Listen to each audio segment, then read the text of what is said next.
Tatlong bagay na kailangan mong malaman before buying your life insurance policy here in the Philippines. Hi guys, my name is Joseph and I live here in the Philippines.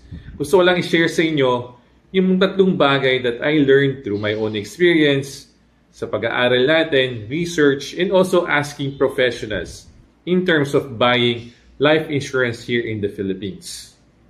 But before we get started, please like, share, and subscribe to my channel para makagawa pa ako ng mga videos like this and also updated ka if meron tayong bagong video. Alright, pag-usapan na natin. Number 1, first thing you got to know is ano nga ba yung company that is selling the insurance or you're buying from? Sino yung nagbebenta sa inyo ng life insurance? Anong company yung binibilihan mo?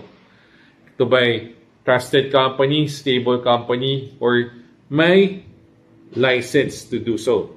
So it's very important when you're buying a life insurance policy na bumili ka sa isang company na matatag at sure tayo sa pera natin kasi gagastusin natin yung pera natin, pinaghirapan natin. And dapat mapunta yun sa kumpanya na alagaan yung pera natin. Alright?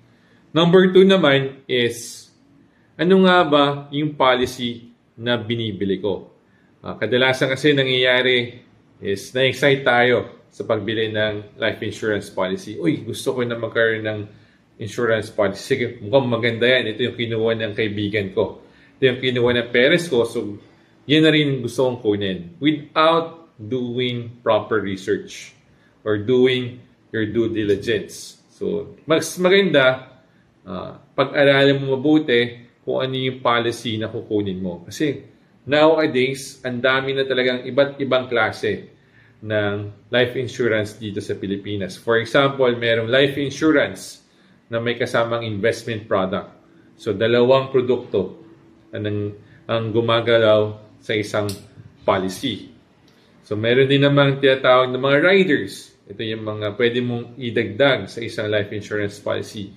So, paano mo malalaman ano yung the best, di ba? You gotta ask your financial advisor or the life insurance agent na tumutulong sa'yo sa pagkuha ng isang life insurance policy. And actually, that's the third thing that you got to know.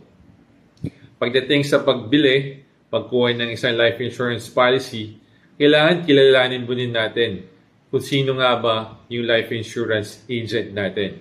Sino nga ba yung financial advisor natin? No, kasi pagdating sa usapan ng life insurance, we'll be sharing a lot of personal information. Very private, I would say. Kasi pag-usapan natin yung mga financials ng isang tao, ng pamilya mo. And ibabahagi mo yon sa kausap mong agent. And you have to know if that agent is first of all a licensed person. So nowadays, bawat financial advisor, bawat licensed insurance agent, you have to go through what we call insurance commission. Dito po kinukuha po nila yung lisensya nila para payagan sila maging isang agent sa pagbenta ng insurance policies. Hindi lang doon magtatapos yun. Posibleng may license siya but he's not in good standing within his company. So maganda rin itanong natin sa company mismo or sa agency niya if this person that I'm talking to is in good standing. Meron kasi mga agent na blacklisted pala or hindi na sila actively part of a company pero they're still continuing the business for some other reason. So, you might fall into that trap na kala mo insurance agent pala siya pero hindi na pala talaga. Kumukuha lang siya ng information from you. And very sensitive yung information na mabibigay mo kasi it's all about your money, it's all about your financial information.